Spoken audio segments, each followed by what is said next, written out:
What's good? What's good? What's good? You tuned to Apartment 5B, hosted by your man Kel. I got my squad with me in effect with me today. As always, ladies first. Porsche, what's good, miss? How's it going, Kill? Good, good, good. Nick, what's going on? What's going on, big bro? How's it going? Vay got the play in the Brooklyn. What's good, fam? Chiller, man. Got my gangsta on There today. you go. Nice. Shame. Okay. Yo, you was at Yao's listening party? Yeah, I was, man. It was dope, man. It was like he played. I think he played the whole album. But like the lyrics is potent and the beats are perfect. It's like sometimes I like to refrain from using the term boom bap because sometimes that could just mean one version of boom bap. You know what I'm saying? Which is usually like really hardcore. But I think like lyrically, the beats, just the whole vibe of the joint is just pure hip hop. So I think a lot of people gonna really rock with it. Yeah, no doubt, no doubt. That's definitely dope to hear. I was sorry I missed that joint. But y'all already know what it is with me. Let's jump right into it. Every month to 2 months, I love doing a salute show just to show rapper love or producer love. We've done them for RZA, Primo, Q-Tip, Common. So today's show, we are talking about one of the illest, dopest producers, period, in the game, out of Queens, New York, Large Professor.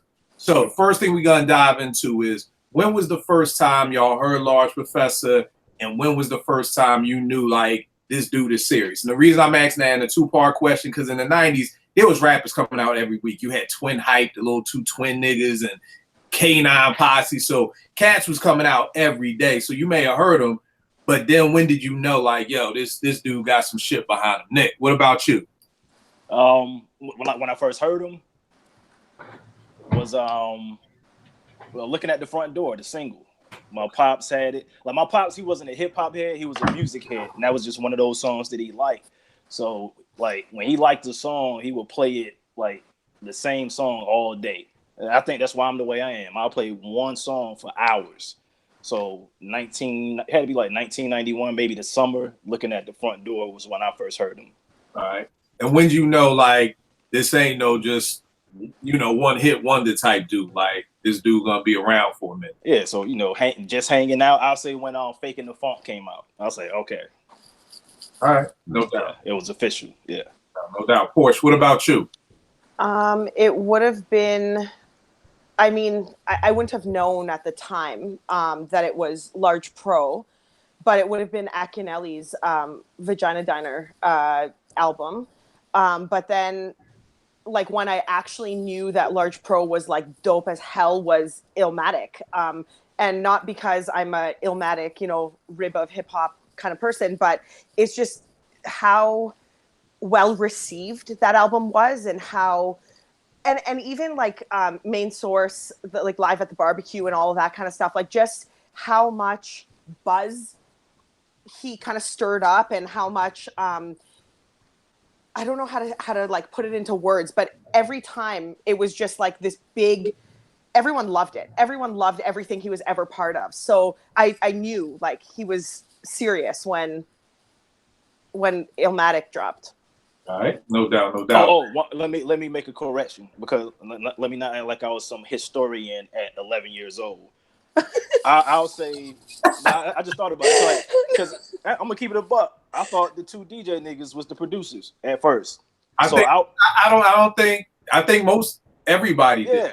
So I would say Tribe Called Quest, Keep It Rolling. When I saw him produced by Large Professor, I said, oh, okay, so he a producer too. That was probably it for me. Right. Hey, what about you? Yeah, for me it was similar to Nick. First time like I like knew Large Professor was dope was looking at the front door video, mainly because he didn't look like your average rapper, Exactly. with the glasses and the mustache, and it was just like it's like a young old nigga. Like, what is like, who is this? You know what I'm saying? But he was dope, you know what I'm saying? I really liked that record. And I remember I didn't have Breaking Atoms when it dropped, Main Source debut. But I remember hearing Friendly Game of Baseball, you know what I'm saying, all these different records, and saying like, man, he's dope. But like you guys, I thought the DJs were the producers, and it wasn't until I found out later they weren't. When I started to reevaluate the album, thinking like, oh, well, Large Pro was probably making all them beats. But also, like Nick said, when I heard Faking the Funk, that just kind of really solidified it. Like, oh, he's dope without them. You know what I'm saying? So for me, that was it. Like that combination. All right, no doubt. And for me, Nick, just like you said, I think all of us back in those days assumed the DJs made the beats. You know what I mean? Same thing with Ali Shaheed Muhammad and Tribe. You know, we just assumed when it said produced by Main Source or produced by a Tribe Called, just produced by the group itself, that was like, oh, okay, the DJ makes the beat. So I don't think you gotta be a historian to have, you know, thought the same thing. For me, it was Watch Roger do his thing. You know what I mean? That was like the first single, or but even before Looking at the Front Door, was Watch Roger do his thing. And I think what caught me was same thing Veg said, like, this dude don't look like a rapper. You know what I mean? But he's dope. And then even like what he was talking about with Watch Roger do his thing. Like this dude is talking about a regular dude from the neighborhood, you know, but he ain't selling drugs. This dude is going to school. He's interning. You know what I mean? Like this dude is like taking a 9-to-5 approach to life. And one lines he says he got a job at a parking lot, teased because he wasn't making G's at a crack spot. You know what I mean? So it kind of was like similar to what I was saying. One of my peoples had asked me Friday, like, yo, Kill, how can you like Chance the Rapper and Griselda? And this is another reason why, because Large Pro just, I mean, I wouldn't know where he was from. I wouldn't think he's from Queens. I wouldn't think any of those things because he was just rhyming like an everyday dude. And then this was a topic wasn't no rapper talking about. Like, yo, I'm gonna tell you a story of a regular dude. Like, I'm not telling you a story of a thug. I'm not telling you a story of a dope deal. I'm not telling you a story that somebody gonna get killed at the end. Like, nah, this is just a regular dude doing the right thing and accomplishing goals. And it was like, yo, this is kind of dope. You know what I mean? So and then the part that always got me was Roger does his thing and so can you. Like it's like, yo, you don't have to take this route.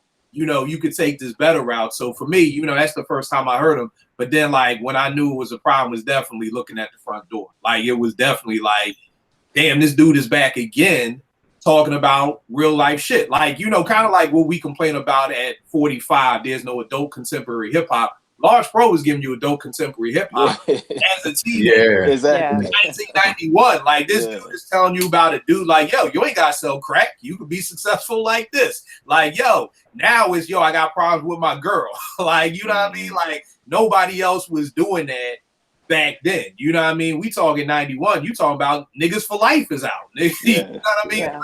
The climate of hip hop at that time, this was just totally against the grain. And of course, you know, when this came out, that just was the magnum opus for me. I mean, Snake Eyes, we'll go into our favorite tracks, but this right here just was the solidifying, you know, bang on the table that this dude is on to something dope. But let's get right into that.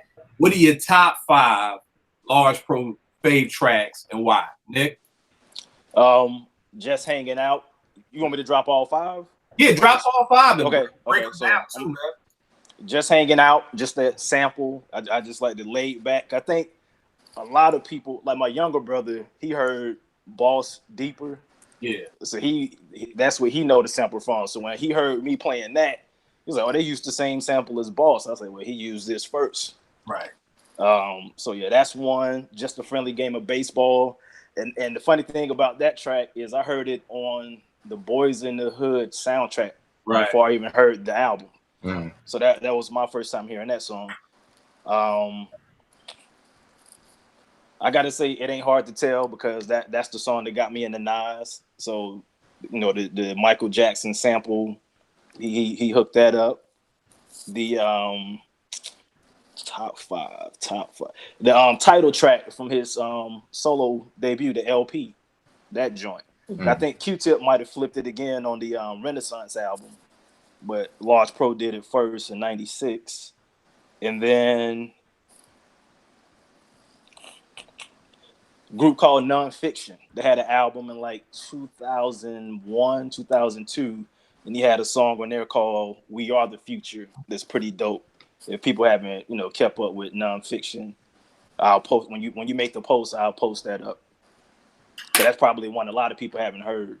Right. All right, and that's your 5. That's my 5. All right, Porsche, what about you? I got Act Like You Know off of Mecca and the Soul Brother, Stress remix. It Ain't Hard to Tell for sure. And I saw that live, and it's just, oh my God, it's unbelievable. It's great.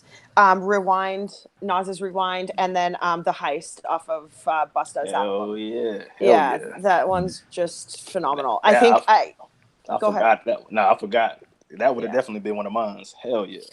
Yeah, like it's just they're all great in their own they ripped in their that own shit too. right.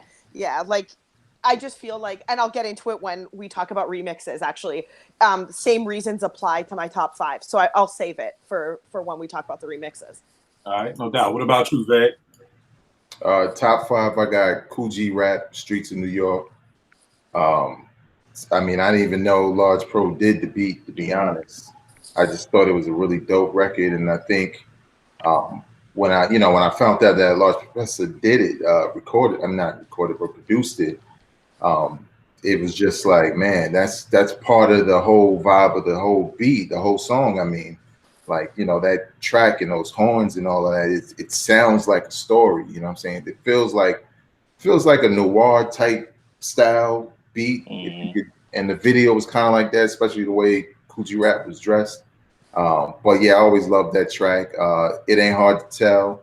Obviously, love Human Nature. I think that was the first time, not the first time, because it happened a couple of times with Michael Jackson getting sampled, but I always used to wonder, like, nobody samples Michael Jackson, you know what I'm saying? And the way they did that joint, you know, the video with it, Nas with the lyrics, it was just dope.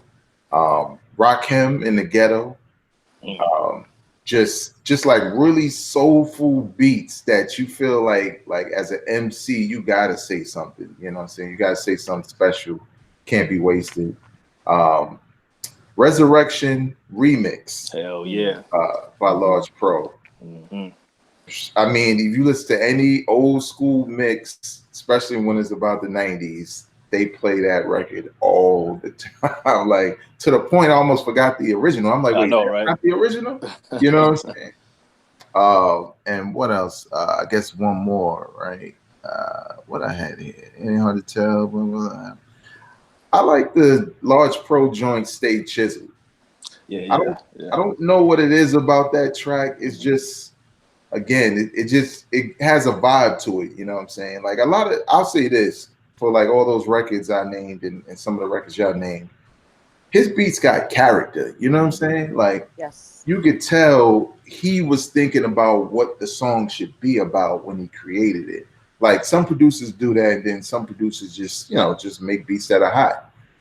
But all of these beats tend to have like a character to it, and the right MCs were on it. So that's my 5. All right, no doubt. Before I get into my 5, I want to salute Paul C, who a lot of people may not know, Large Pro's mentor. You know, White Cat, out of Queens. A lot of people, when they hear the name Paul C, they think it's black. It's a white dude. Paul was doing Ultramagnetics beats. Well, let me say this.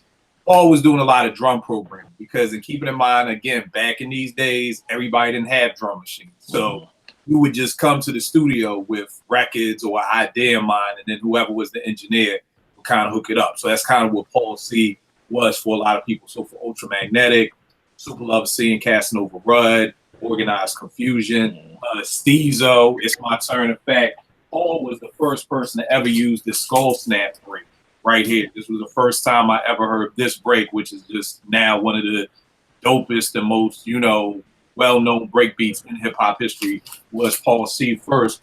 But Paul got murdered, and I want to say 90. 89, I think. 89. And very, sad situation, because keep in mind, 89 with him, 14, 15, you know what I mean? I think at that point in time, the only death in hip hop had really happened was like Scholar Rock. Yeah. Right? Yeah. So like with Paul C, me, I've always been in the records and beats, so it was like, damn, Paul C got killed or whatever. And if y'all don't people, go back and on my site, the Live from the Rice Bench, when we had Prince Poe from Organized on, he told an ill story of how he went to Paul's crib the next day because they had a session, not even knowing he was murdered. And the cops arrested him and took him down to the precinct. Oh, wow. Because it's like, yo, why is this black dude coming to this white house type thing? So yeah, so check that out. But yeah, just wanted to salute Paul C. And that's why if you ever see production credits, it'll say produced by Law Professor for Paul C Productions. It spells it SEANC, not just the letter C. So salute to Paul. My number one, probably Faking the Funk, man. The way Pro put that together with the ba ba ba, like, you know, like this is 91, 92. So I didn't really start making beats till like 93, 94. So I'm thinking everything fit together so perfectly. I'm thinking it all came from one song. You know what I mean? So that shit used to blow my mind when I'd hear Pete Rock join and Pete Dunn got, you know, 5 different songs put together. Like that shit would blow my mind. Like, damn, like that ain't the whole sample. Like that's just one part over here. So Faking the Funk was crazy off the White Men Can't Jump soundtrack and had me hype as hell for the next Main Source album. You know what I mean? That we never got. Nick, just like you said, just hanging out.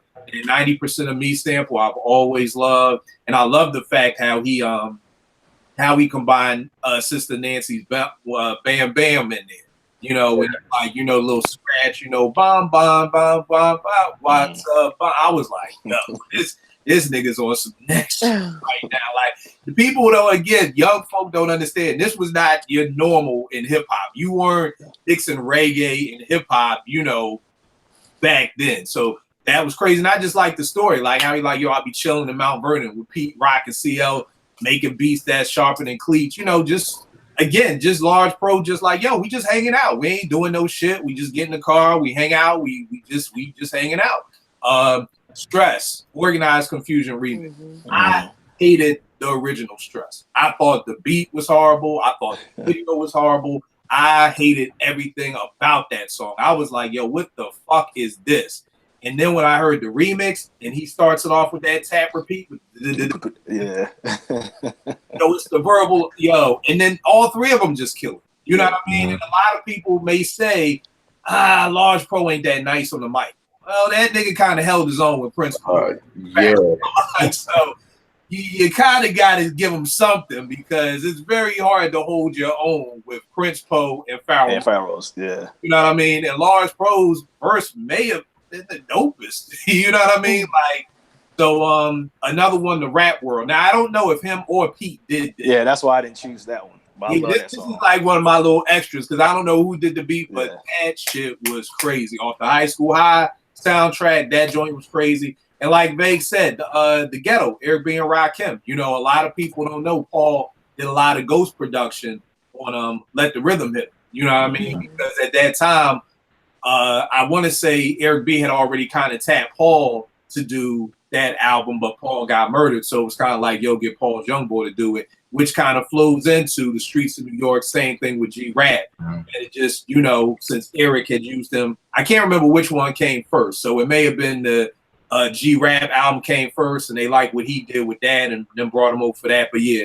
he did do some stuff on that. And then my last joint, I got it ain't hard to tell, but I got the remix because when I I know what you're talking about. Yeah. And I was like, Nas is the king of disco. And I'm like, yo, when the fuck did Bismarck shout out Nas? Like, and I'm like racking my brain. And I'm like going through all my old Biz records. And I'm like, yo, this nigga took the highly recognized as disco off of Nobody Beats the Biz and chopped it and freaked. Nas is the king of disco. I was like, done. Like, that's enough right there to get you on my Mount Rushmore. Just the fact that you...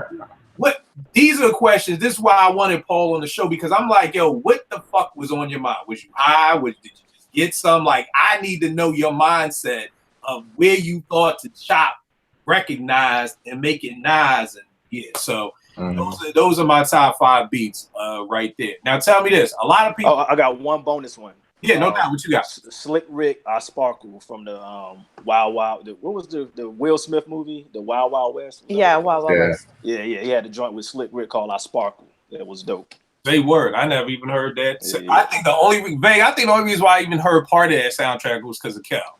And outside of that, I don't think I ever heard anything else. Yeah, you ain't missing nothing.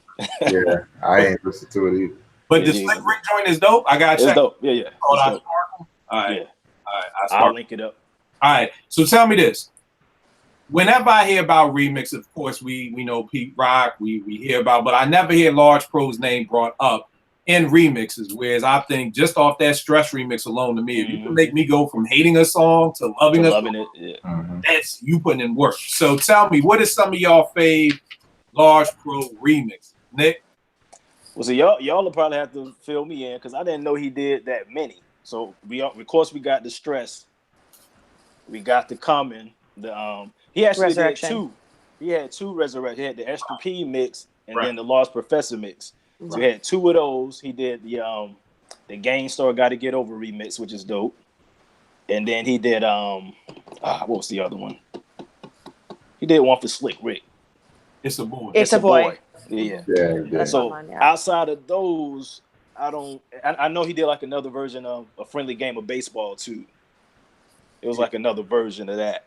I mean, to be honest, that's I know he did What's Next remix for Leaders. You know what I mean? But I ain't never heard that's that. on my list too. Those 4 or 5 you just named to me are the joints that shine for me. So he also did the Industry remix for Cormega, and it's got like Deck on it, and it's got like a bunch of people on you it. said and Cormega, it's dope. so I'm already. But it's dope. I like Cormega. You already I know checked this out? panel does not like. You have to link it up though. But link it up because link it up. Mega, I'm like, okay, I'll link it up. All right, It's got like Deck, Rock Leaders. Marciano. It's got God, who is it? Cormega, Rock Marciano, Inspector Deck, Sadat X, and Lord Jamar on it. Wow.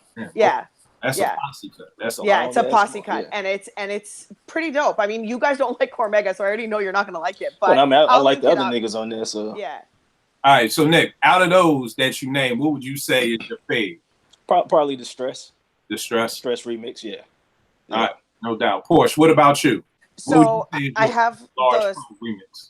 Yeah, so I have pretty much like nicknamed them, but I also have Peer Pressure from Juvenile Hell, and the reason I like that is because, just like you said with the other joint, this I didn't like anything off of Juvenile Hell, but then this remix sounds great. It's so good. And the other thing I want to say is, obviously we all talked about Reasons, but I think there's something to be said about the fact that, and I guess Vegas touched on it a little bit, is that Large Professor makes beats for, like, he has a signature sound that we hear in all of his beats, but none of them sound exactly the same. So it's not cookie cutter ever. And it always complements the artist and MC that he's providing the beat for. And I love that. So that's why, like, Stress is, my favorite one on the list. Resurrection, like Veg said, is amazing, but it doesn't. None of them sound the same, but they're all, they all have like the good drum, the horns that we all love, but they all sound so different, and I love that about Large Professor. No doubt. Veg, what about you? Resurrection remix, Stress remix, It Ain't Hard to Tell remix. I like that joint a lot. What else he did? I like the Peer Pressure joint because, like Portia said, I wasn't really a fan of Mobb Deep with this album, and a lot of it had to do with production also. So I like this joint, and the Slick Rick, It's a Boy. Yep. That was dope too. All right, what would you say is your favorite joint out of all those right there?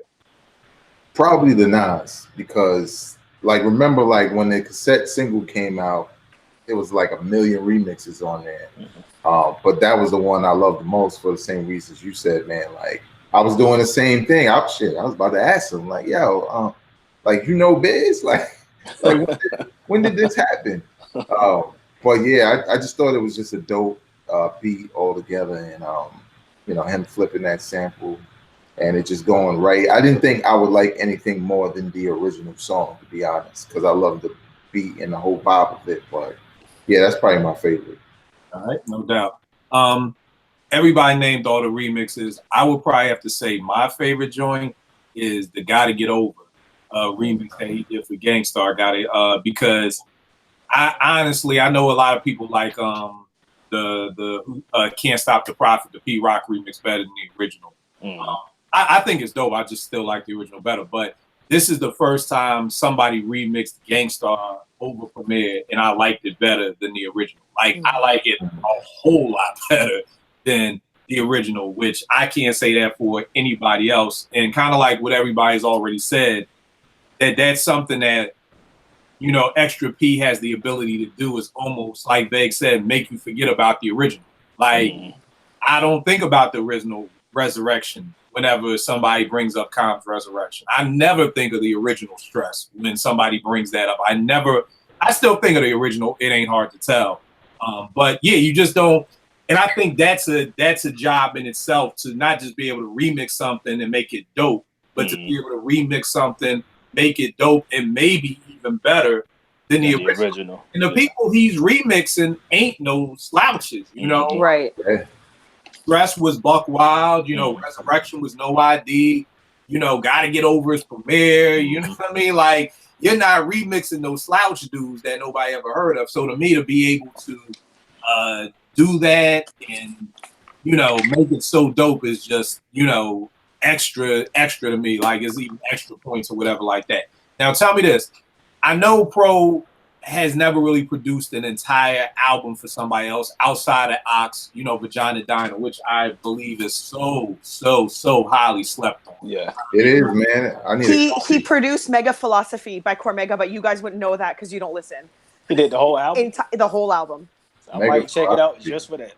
That was the last album. Stop it, you guys. No, for real. I might check it out now. I didn't know that. Yes, it's Large Professor, and it was dropped. He dropped it in 2014. Is there an instrumental version of it? Like, I don't know, Kill. I have no idea. Probably. All right, I gotta find it. What's the name of the album now? It's called Mega Philosophy. You guys. Don't act like people don't want the instrumental version of Living Proof. Like, and I don't think that. Oh, no, I like Lil Dap. Exactly. You could take Malachi off. Exactly. You know, so it's just because I like the reason why I laugh is because Cormega is so slandered on this panel. It's crazy. Like, just on Apartment 5P in general, I want to say. No, I don't dislike him like Kill though. I don't dislike him that much. Oh. I actually buy Cormega's albums. I like Cormega. I actually like the first one he put out, The Realness. I think that's what it's called. It's not slander. Music speaks to us all different. Yes, it does. Like I said with food, if I don't like lettuce, I'm not slandering it. I just don't like lettuce. But I'm not gonna pretend like Nature Flow wasn't tighter than Cormega's. But Mega Philosophy is entirely produced by Large Professor, so please do check it out. I don't know if there's an instrumental version, Kill, but I hope there is. All right, my bad. What were you saying about Vagina Diner? Who, me? Yeah. No, I was saying I need a copy. I don't have the album. Oh, all right, yeah, I'll definitely get you one. But, yo, this to me is super slept on. I mean, I know cats may not mess with the, you know, Ock had that weird style. You know what I mean? And Ock came in on the cusp of, like I was saying the other day in one of my videos about the Blunt and Heineken era of hip-hop. You know what I mean? Ock came... You know, if I would have dropped 2 years earlier, niggas would have ate up that, that style. But I think that just the title messed it up. Because if you look at the title, you think it's like some perverted ass album, and it's really not. Yeah. I mean, true, but then again, we had NWA talking about, you know, I'd rather fuck you. So I mean, we're coming to that place of hip hop where I don't think any nigga would have been like Vagina Diner. Nah, that don't sound good to me. No, I mean like for promotion wise, putting that up on the store, you're not gonna put Vagina Diner in the front of Sam Goody. Your record store. Yeah. Right, Sam Goody in the mall, not having Vagina Diner as the main post. But I think if he would have came out a little early, kind of like with K Solo, like that's why K Solo that spelling shit went out. Like by the time '93 came and niggas was smoking and drinking Heineken, ain't nobody want to be spelled that. So I think that whole style got out. But production wise, this album is incredible. I mean, talking about Dear Diary, I love her. I mean, you Out of State, No Exit. You got joints. I love it. He used that sample that Pete ended up using for the Lots of Lovin' remix before Pete used it. You know what I mean? So there's a lot of heat on this album. So if you've never heard it, definitely check it out. But album wise, Nick, what did you think about Vagina Diner? Did you rock? It was tight to me. Mm-hmm. And I like, I think Akinelli is underrated. You know what I mean? Yes. I mean, of course, his style is an acquired taste. Everybody not gonna like it, but yeah, that was a dope album. And keep in mind with Ock, he didn't have to do that because even with the Loud Hangover with Sadat, he killed it. Hell you know what I mean? So Vague, what did you think about Vagina Donna? I thought it was dope. Like I didn't have it back then, but you know, I knew people who had it and had heard it, and you know, I was big on Akinyele. Like you know, like Akinyele was really, you know, no shade, but when I heard Live at the Barbecue and I first heard Akinyele, like that's the dude I was kind of locked into because like you said back then, the whole gimmicky style and he was doing something other people weren't doing and it sounded great. So I was into it. He had the videos back in the days and all of that. So yeah, I dug it, man. I'm just surprised because I'm like, you know what? I don't have that album like at all. CD, nothing. Right. Porsche, what about you? Yeah, I rocked with Vagina Dinner. I liked it. I like Akinyele. All right. And I agree with Nick 100%. Kind of underrated. And yeah, I mean, people should check it out. Now tell me this, because one thing I've always thought about, one of the things I always give Large Pro props for, because I always felt like he could have brodied the whole Nas project. You know, he could have said, you know what, I got this young dude, he's the next coming, you know, I'm going to basically do an Ock. Like he produced Ock's whole album. He ain't go out and get Large, you know, you know, so I always gave him props because I felt like he said like, yo, this is bigger than me. And I could be dead ass wrong, maybe, you know, but it's just my belief that he probably was like, yo, this shit is going to be bigger than me. Let me make sure he gets with the right people or whatever. And it's one of the joints we did on the What If show. One of our What If shows is that What If Large Pro produced, you know, the entire Illmatic. Is it still a 5 mic classic? And I think that's what kind of happened with Ock. I think, you know, because the beats are crazy and everything else, but like we said, Ock just didn't make it. Now tell me this, one of the things that you never heard about, Nick touched on it earlier, same thing with Vega about not knowing that, you know, he was a producer. So we talked, you know, this half of the show just about beats. We haven't even touched on Large Pro really on the mic like that. You know what I mean? And I feel like his name is, you know, when you hear best producers on the mic, I hear people say Diamond D, or, you know, Pete Rock or Dr. Dre. I hear all kinds of names, but I never hear Large Professor. Why do y'all think that is? Like, Nico, what did you think about Large Pro on the mic? I think he was a dope MC. Yeah, like, I think because even just doing research for the show, he doesn't have a gang of material. That's why I noticed, like, he didn't do a lot of production in the 90s, and I'm like, why didn't more cats work with him? Because he really didn't have that much out there. And I think it's the same because if you got the Main Source album, his album never dropped. So then you just had like the few features that he did to go off of. So I just think he didn't have a lot of material out there for people to rank him that high. As far as MC wise. Right. But you liked him on the mic. Oh hell yeah. All right. What about you, Porsche? Yeah, I like Large Pro on the mic. It's just very difficult to speak to MCing when you're so good at production. Do you know what I mean? Like, I enjoy Large Professor's albums, like the LP. I like that album a lot. But I don't think his MCing is at the same exact caliber as his production is. Oftentimes, definitely not. So oftentimes, like, people are like, yeah, well, you know, I don't need to hear him on the mic. I just want to hear him on beats, you know? So that's why I think he doesn't have as much out there. His expertise lays in his production, not really in his rhyming. But again, I do enjoy him as an MC as well. All right, Vig, the resident MC. How do you feel about Large Pro on the mic? I always thought Large Professor was dope. I think a reason why a lot of people don't bring his name up is for the same thing that Nick said. He had the Main Source album, and we all knew, you know, he was a dope MC. We heard Faking the Funk, and then it was kind of like only features and a couple of production credit. Some on the low because I didn't even know he did In the Ghetto by Rakim.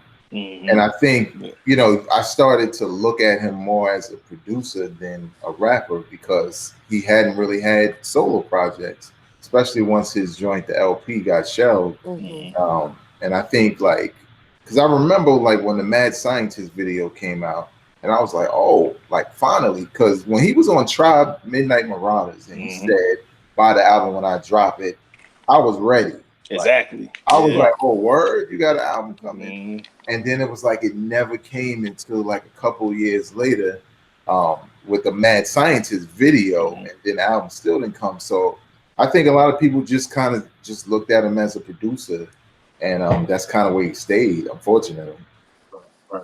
I agree with all y'all, and I think again, just for cats who think Large Pro was just average, again, listen to that Stress remix. This dude is in between two of the dopest MCs Exactly. on planet Earth, and Because again, Prince Poe is hella underrated Yeah, due to Prince being Poe in the is group with hella- Pharaoh Munch. Yeah, he- Prince Poe. So again, we love Farrell, but Poe got bars too, and to be Mhm. put right dab in the middle of them, and like I said, he has my favorite verse on the Stress remix. You know what I mean? So just keep that in mind for people who be like, he's just all right. But I firmly believe that if this album would have came out, yeah. it was supposed to come out in 1996, because this is around the time I want to say he was on Geffen, and at Yeah. that time the Roots was on Geffen too, but they shelved the album because the album is so SP 1200 heavy, and by 96 Puff had already taken over hip hop. So by that time, nobody, you could not have put this album out into the, this ain't, and for people watching, this ain't nowadays where you could just go to, you know, stream it and find a website to download it. No, music was getting pushed in the same way. So Biggie was getting,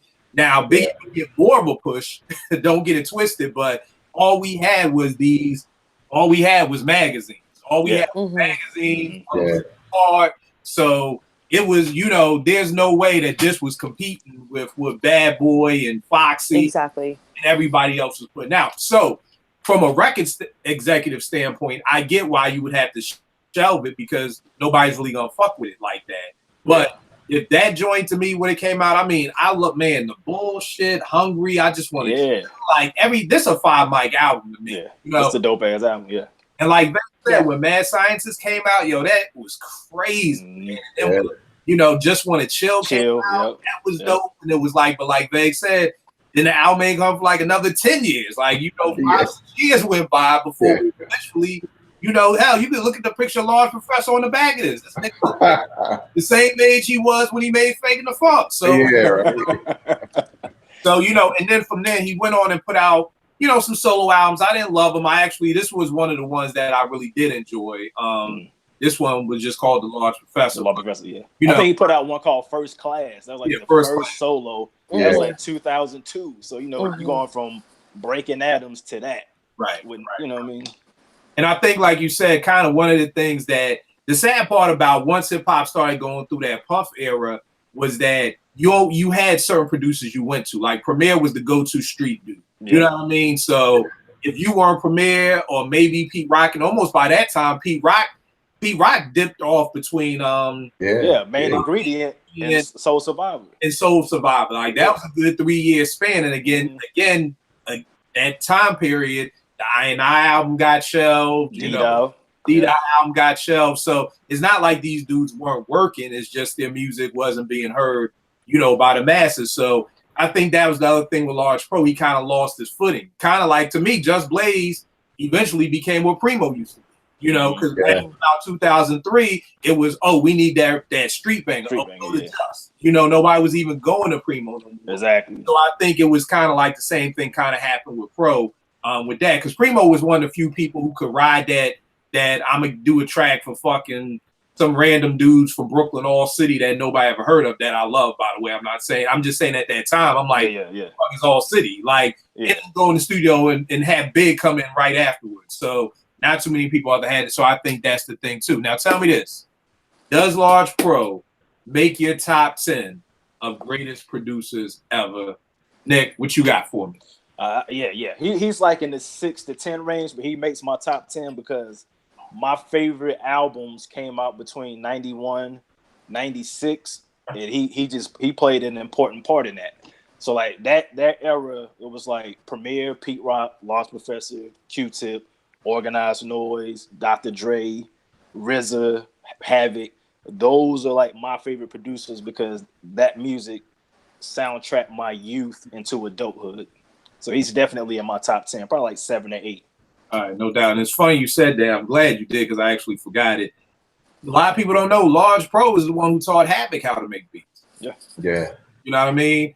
a lot of people don't know, Large Pro was the one who taught Preem how to filter samples. Yeah, I remember hearing Preem say that. Yeah. So there's a lot about, we saluted Tip last time for, his six degrees of hip hop. And when you see so many things, but Large Pro 6 degrees of hip hop is something nasty too. Yes. Like, to be able to say, you taught Primo how to filter samples, and even though Primo didn't use the SP12 like that he taught him how to, and he taught Havoc how to make beats. And again, and he taught Pete Rock as well, right? Well, I don't see, of course you start some stuff tonight. I won't say, from what I heard, is that he didn't teach Pete stuff, but that they would dig together. That well, here's the thing. One time I tweeted out that Pete Rock and Premier are like, the end all and be all of producers, and you know how I do. And then Pete Rock actually added me, and he was like, if you mention us, you need to mention Large Professor. Like and I was talking about the SP1200, and he was like, you have to give credit where credit is due. And he like totally, and I was like, yikes. And I was totally like, humbled, obviously. But then, yeah, so that's why I said what I said, is because of what Pete kind of tweeted me one time. So I don't know if Large taught Pete how, because there's a difference between teaching somebody how to drive and teaching somebody how to parallel park. Right. You know what I mean? Like, there's a difference. Like, I know a lot of people who could drive, and put them in front of a parallel parking space, they freeze the fuck up. So I know Pete learned a lot from Eddie F, who was the DJ producer for Heavy D and the Boys. And I know Pete and him would dig a lot, but I know Pete is very, even just over the whole Troy break, because for years it's been the Large Professor really produced Troy because he gave Pete the record, and I've seen videos with Pete, being like, yeah, he gave me the record, but that does not mean he did. He produced. Yeah, exactly. that doesn't mean he produced it. Somebody Absolutely. else, is it Diamond D? He give people co-producer credit Diamond, just for giving him the sample. Right, Diamond will give. That's why I think freestyle was a couple of things that Large Pro got co-production on, but because I know Diamond does it like that, that's why I didn't even mention those, because it's like, if you give me the record, then you'll get co-production or whatever like that. So, I mean, I'll say this. I'm sure they dug together. Maybe he taught him a trick or two on the SP. Right. I don't know if he taught him. Sure. But I was going to say that, to me, Large Pro is just as synonymous with the SP1200 as Pete Rock is. You know what I mean? So, and I know a lot of people, and I don't know why. I don't know why, like, people who don't know shit about production will be like, oh, SP1200, Pete Rock. But don't do the same for Large Pro. You know what it probably is? Probably because he had it on the back of the cover for the main ingredient. Yeah. He had it on display. I got an SP1200 book around here somewhere in this studio. This joint right here. About the SP12, and they interview like 60 producers, and probably at least 50 of them was like, I brought the SP1200 because I saw it on the back of main ingredient. Yeah. It literally was like, everybody was like, I got SP1200 because of Pete Rock. So that probably is why Pete is synonymously known with that. But to me, Large Pro is right there with them like that. So Porsche, what about you? Does Large Pro make your top 10? Yes, he makes my top 5. And for the reason that he's done so much in terms of beats and production on like really great albums throughout all the music that I've listened to. So I have to sort of recognize that. And yes, he absolutely makes my top list. All right, no doubt. Veg, what about you? Let me add one thing too about Large Professor. He's like what Paul Mooney is to comedy. You know what I'm saying? Good one. Paul Mooney is a legend. If you really, really, really know comedy, if you really know the inner workings, if you really know all of the comedians he kind of raised on the low and wrote for, like Chappelle's Show, like In Living Color, like the Richard Pryor Show, like Richard Pryor. And Large Professor is like Paul Mooney in that regard, because a lot of people don't think of Paul Mooney when they think of big black comedians that, were dope, that are legends. He's mentioned, but it's kind of like he's just mentioned out of courtesy, but he's impacted and had so much to do with the comedy and black comedy throughout the years that it's almost criminal, because it's like, well, damn, he's the reason why, like Richard Pryor's set was always funny. Like, he was Richard Pryor's writer. Like, that's crazy. Large Professor's kind of the same way. He's touched so many different classic albums and worked with people and Yes. taught people and like done so much, but you never really hear his name. He really don't get appreciated as much. But yeah, like for me, he's definitely in my top 10. I don't know if I could say top 5, but I kind of look at like my top 10 of producers more so of the records you produce, how much I like them, how much I like the beat, how many of them had that kind of impact on me. But yeah, like he has to make a top 10 in anybody's hip hop. If they looking at the grand, whether you were born or not, you know, you a student of the game, Yeah. you know, you have to see that Large Professor is important because he's done so much that's dope and he doesn't get appreciated a lot. But definitely in my top 10. Yo, let me ask you this. We're going to pause for a second on Large Pro, and I hate doing this during these tribute shows. But, Vay, when people tell me that, that throws me that comedians don't write their own jokes. Like, am I just stuck on this ghostwriting shit? But I'm like, no, nigga, how you don't write your own jokes? Like, are we good with that? Like, that's good? Like Kevin Hart, you telling me jokes about your kids, and you ain't writing the jokes about your kids? Like, is it just me, or not at all. I think for me, because look, yeah, I was the same way, man. When I heard that Keenan Ivory Wayans and Robert Townsend and Paul Mooney poked with them jokes on Raw, I was like, wait a minute, that ain't all Eddie Murphy jokes? Oh, so I ain't know that. Jeez. Like, I mean, you watch Eddie Murphy Raw, like, yeah, it says Robert Townsend, you know, I think he directed it and all that shit. They directed it or something like that. I ain't thinking they. Nah, man, it's kind of a thing where that's why, like, a couple of years ago, Kevin Hart had a lot of beef with some comedians because of the simple fact that it's a thing that they do. They share jokes, they come up with ideas, they write for each other for, you know, different sets, especially if you have a big show or whatever, like a HBO show or whatever the case may be. It's kind of like a part of the culture, you know what I'm saying? But obviously there's the execution part of it. And you know, Eddie Murphy is funny. He don't need nobody to write his jokes. But it's just that once they get to a certain stage, a certain level or whatever, where they got to keep them jokes fresh, them writers come in handy. So it's not quite like hip hop because in comedy there's like no rules, like you got to write your own shit. It's encouraged for you to have a team. Whereas in hip hop, it's like, well, at least back in the day, it was like, nah, if you don't write your own shit, you trash. You know what I'm saying? So yeah, man. It was funny to me because, but then when you're talking, I'm wondering, like you said, it's against the rules of hip hop. But I'm thinking like, because it's like when you're coming up, because I almost feel like maybe it's the same across the board. Like, like you said, it's a thing of, because I'm assuming like, and the reason why I'm like rambling is because I'm thinking for different things. Like, for instance, my man Mills used to dig for Ye. Like around, I guess, Graduation. Was that the second Kanye album? Third. Yeah. Late Registration. Around Late Registration, he would dig for Ye. So Ye would, you know, call him, email him and say, yo, this is the vibe I'm looking for. My man will go digging for him. And I'm like, God damn, you that big that you don't even want to go digging no more? Like, that was the fun. No, but that's like the fun to me. Like, yo, when I would go know I'm going digging on a Saturday, I'm excited. It's like Christmas Day for me. But I'm also not working on 10 people's albums and, you know, doing 50 million different things that I don't now have time to. So I'm just wondering, Ray, like you said, like once you get to a certain point, because I'm sure Eddie had to start off writing his jokes. Like, before Eddie knew Robert Townsend and Keenan Ivory Wayans, like him and Charlie or somebody had to just, it had to be you. So I guess it's just once you get to that point, I guess it's just sad that we don't make time for the things that we used to love to do. You know what I mean? Yeah, like you as an MC, it's like, oh, I'm too busy. I'm on featured on 10 different nigga shits. I don't have the time where it's just like I said, I guess it's just sad to me being a fan of the culture is that it's just damn like,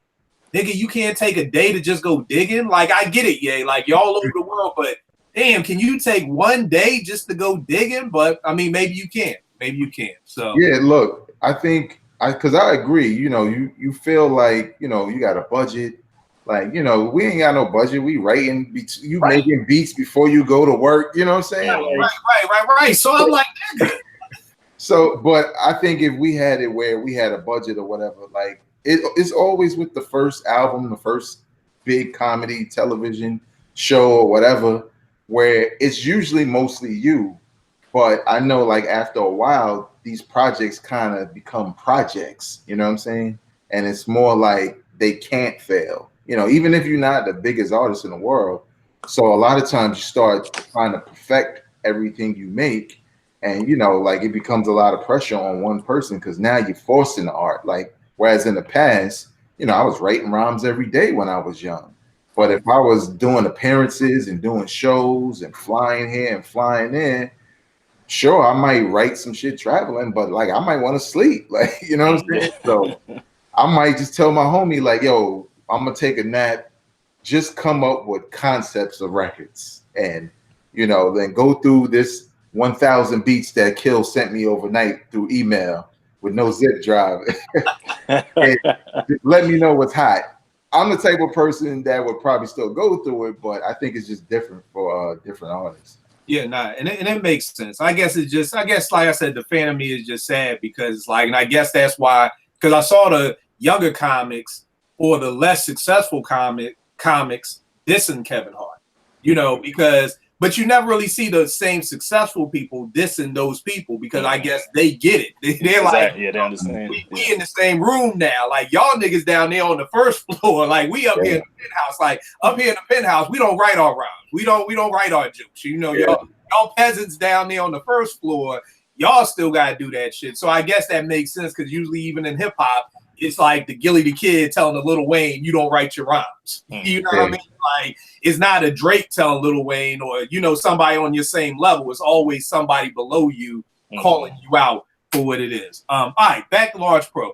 He definitely makes my top 10. I'm like Nick. He's in there between 6 and 10 somewhere. But this man has done too much for hip hop. Just like I said with the remixes, you'd be hard pressed to find somebody who remixes songs and makes them not only as dope as the original, but maybe even doper. I mean, this mofo outdoes himself. It ain't hard to tell his class. Yeah, He remix his own joint. Like, you know, that's even more seldom when you already got a banger on your hands. You could have just left it as is, but you come back with something even greater. The Ghost production, like, I mean, just from this, you know, the second Coogee Rap album and the third Green Rock album, I'm now thinking, what else? Exactly. What other Ghost production out there that we don't know about? You know, and I heard Eric B was like the East Coast Suge Knight. So, you know, again, I don't think I've ever seen an interview where Paul is really talking about doing these beats or whatever like that. I don't even know how word got the air about it, but you know, he's just done too much for music. And one of the things that I've always saluted him for, he would always give his kind of like what Tip would give his drum solos. Like Large Professor would really make a beat have a solo. Like in Snake Eyes, there's a flute solo. So like, you know, nobody else is like, yo, let the flute breathe. Let the not let the drums, not let the bass line, a deep cover breathe. No, we gonna let this flute play for, you know, let it go for 15 seconds. Stuff like that, like people weren't doing. And then on the rhyming tip, like I said, you know, when you really look at it, and I just put it back over here somewhere, because if I don't look at it, I won't be able to remember it. The things he's talking about on this album, again, this is adult contemporary hip hop in 91. You know, you're talking about a friendly game of baseball, police brutality. You know what I mean? You're talking about peace is not the word to play. You know, dealing with people getting shot in the way, like, you know, that we're acting out here. Watch Roger do his thing. Yo, here's a good kid from the hood coming up. Here's the right way to do it. You know, looking at the front door. I'm having relationship drama with my girl. Like, this is what I want at 45, and I got this when I was 17. Like, so that alone to me, and this album still, I mean, people killing each other, you know, police brutality. Like, this album, stuff on this album still speaks to people. I'm horrible at math, so if I fuck up, nobody at me at Twitter. 30 years later, I'm gonna just throw 30 out there. It probably isn't. Damn near 30, yeah. But like, this is like a masterpiece of masterpieces when you really start to break it down. So he definitely makes my top 10. So more importantly, prayerfully, he sees this. Like Noah always says on Drink Champs, we want to give these people, you know, they roses while they still here. I don't want to wait. God forbid something to happen. And now everybody wants to be talking about the genius that Large Pro was. Vegas, dope point on Paul Mooney. That's it right there. I think that's probably the best way to look at Large Pro. This from what Vague said, just being a Paul Mooney of hip hop, which is, dope to me. So Vague, give him all the info, good brother. All right, you can follow me on social media, that being Twitter and Instagram at Vegas World INC. And you can check out my podcast, Hip Hop Now Podcast, available wherever you listen to podcasts. And stay tuned because me and Kill got an album out featuring Yao, Woods, Viral, bunch of people on the joint, Sight, Burn, everybody. Nice. So it'll be dope. Nice. Let me say this. Let me say this. We did this. The name of the album is Keep Calm. We Brought Friends. So and we did this on purpose so that every song has a feature. I don't want nobody talking about, oh, the nigga Vegas can't. We got 3 albums before this. So I don't want people to be like, oh, Kill, you in the 3rd verse challenge and now you're. Nah, this was done on purpose that we wanted to highlight all the other MCs that we mess with. Vern from LA, Cash is on there. We got people from all over, on this out, and it's on purpose. So I just wanted to put that out there. So, folk don't get it twisted. So yeah. All right, Porsche, what about you? My information? Yeah. I don't have any albums dropping. Unfortunately, I'm not a resident Come on, you gotta artist. give us what the Canadian Goddess LP. Produced by Kill. You're supposed to do the album, and I'm producing it. You rhyming? Oh yeah, that's right. And my bars are gonna be like Common's new bars, like what, up.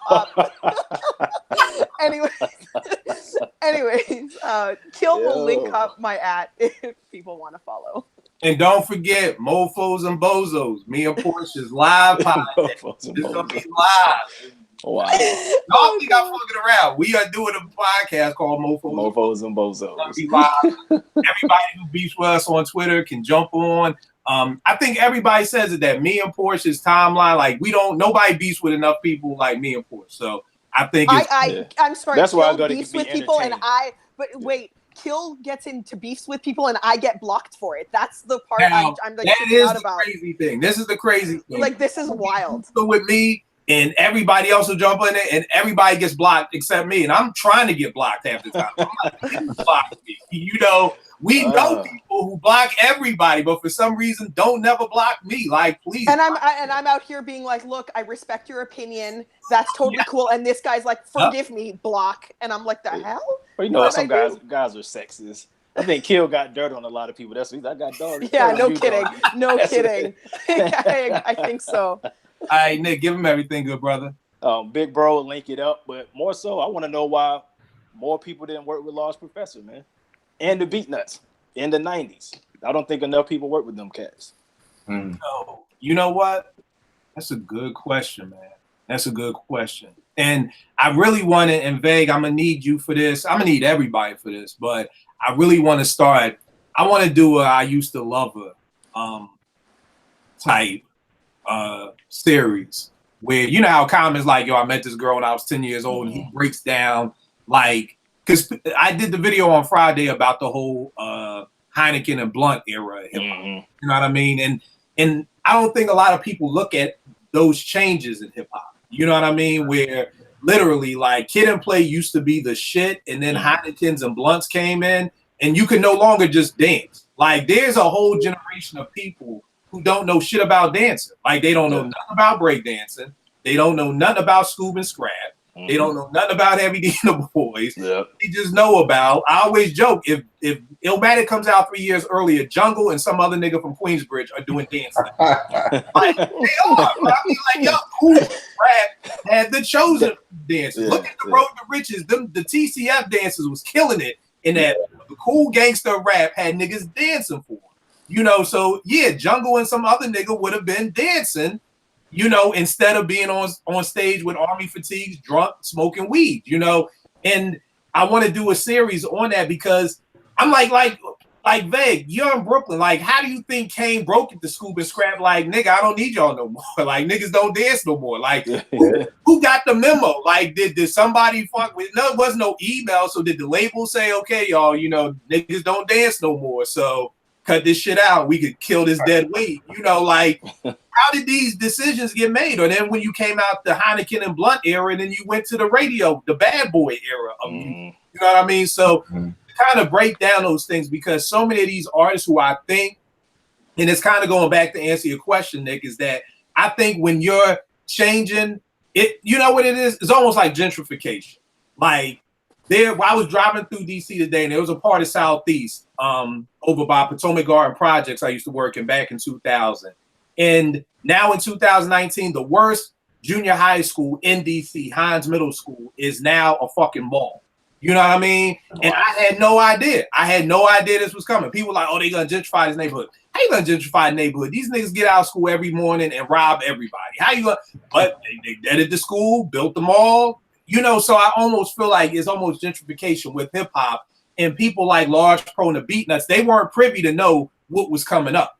You know what I mean? Because certain people are privy to know, ooh, that neighborhood getting better. Let me invest some money in that. You know what I mean? Black folk, we don't know that. We ain't investing in this neighborhood, you know, because we're not privy to know what's about to come next. Mm-hmm. I think a lot of stuff with the Beatnuts and Large Pro, they may have not, you know, they still making beats on SP 1200s, not even knowing.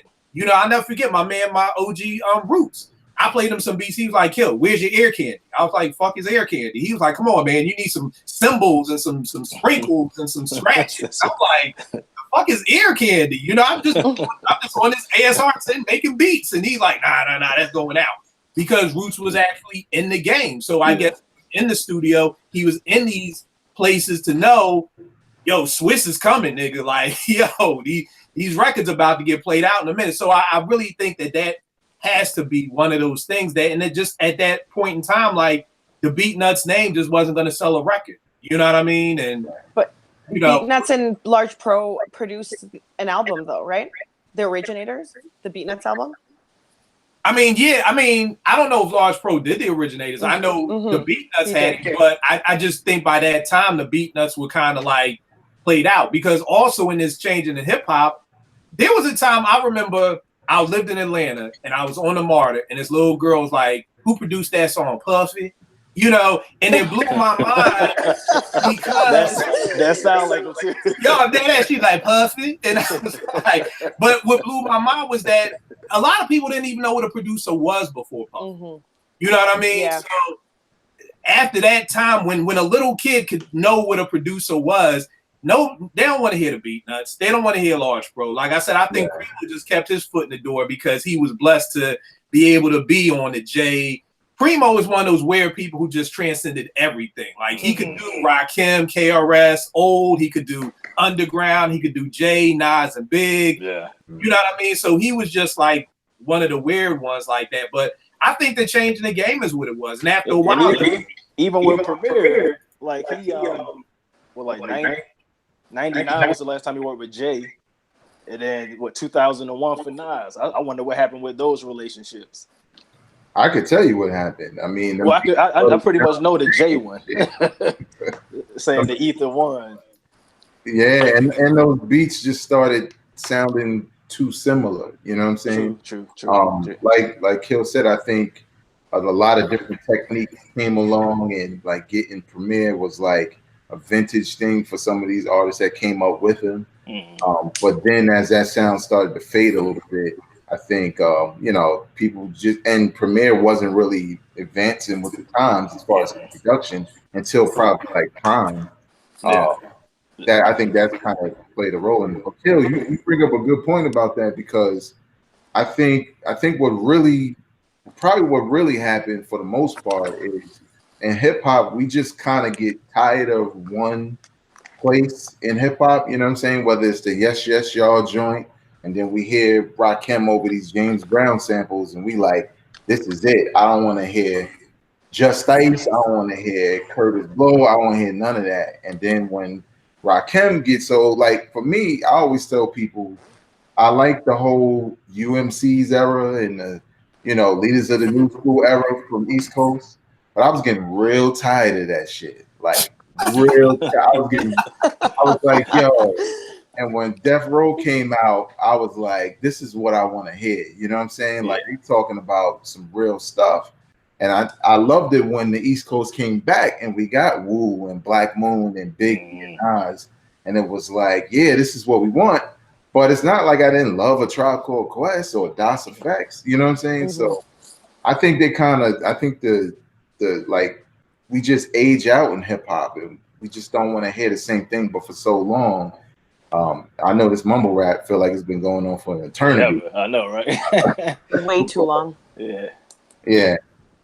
Yeah, and I think the other thing too is what Premier, like Vegas kind of touched on. You know, as much as I love Primo, he's my 1A, 1B with Dilla. That sound started to get stale, man. You know what I mean? And again, I would like to even hear from Portia Nick about this, because I know Vegas, by you being an MC and me being a producer, I always say a lot of times, I wonder if it's almost like I looked at Pete and Premier almost as a magician. So when you're at a magic show and you see a magician do some shit, you like, oh shit, how he do that?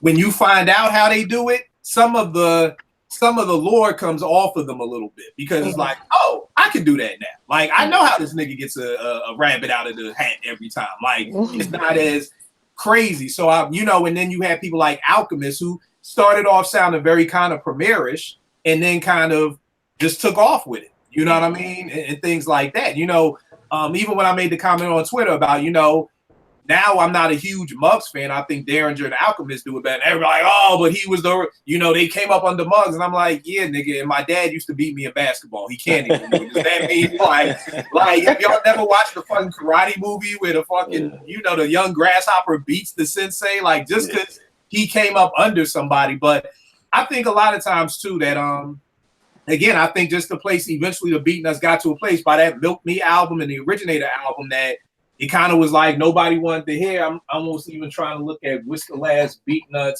I almost want to say after Musical Massacre. Yeah, I think that's like the last. I think this was like the last one, because this was the one with not Off the Books, but Watch Out Now. You know what I mean? I think, and this is 96. 99. So, oh no, is it 99? 99, yeah. I can't read numbers. But yeah, I think that's just the thing. And again, with Large Pro, I think I think one of those things, once you got, and Grap kind of touched on it about albums getting shelved. I almost want to say once your album gets shelved, I think the industry kind of looks at you like you done. You know what I mean? Like, I think a lot of times, you have the respect of, oh, I want to work with the OG, or I want to do this. But for a lot of artists at that time, especially now we're in the puff, we got to get radio plays, we got to get fans, we got to keep it moving. This is not the Paris Smith. I always tell people this. 1991, Paris says, still I haven't seen one rapper living comfortably. Fast forward 6 years, now we got MTV Cribs with the Boom Boom Room. So something happened in them 5 years that took. People forget Gangstar used to live in Branford Marcellus's basement, people. Like, Gangstar during daily operation. Fucking Q-Tip slept in his sister's twin bed after Midnight Marauders. He's in the biggest rap group in the world, sleeping in a twin bed in his mom's house in Queens. Like, so something happened in the money in this game to take it from I haven't seen a rapper living comfortably to niggas now got stripper poles in their crib. Like, something happened. So I think once you did that, you had to look at the producer like, is this producer going to help me sell records? And sad to say, the Beatnuts, Large Professor, none of these people are going to help me sell records. And with Premier, it was the asterisk of, this won't help me sell records, but it'll help me keep my street cred. This will keep me good in the hood. This will be my barbershop record. Like, so when niggas want to talk shit, you can throw on the shit I did with Premier and shut niggas up for you. So I think at the end of the day, that's it. But eventually I just got to map it out in my head how to do it, because I think it would be informative to all of us, because I've learned shit from y'all every week. So I think it would be a dope way to kind of look at why people fell off and why, cats can't get back on, and why a nigga like Cormega, because, and this is no disrespect, I'm just saying rappers who aren't on that major deal, label, they're able to say, oh, gee, I fuck with Large Pro. You know what I mean? Like, it's almost like how hip hop used to be. You used to want to work with people who you respected.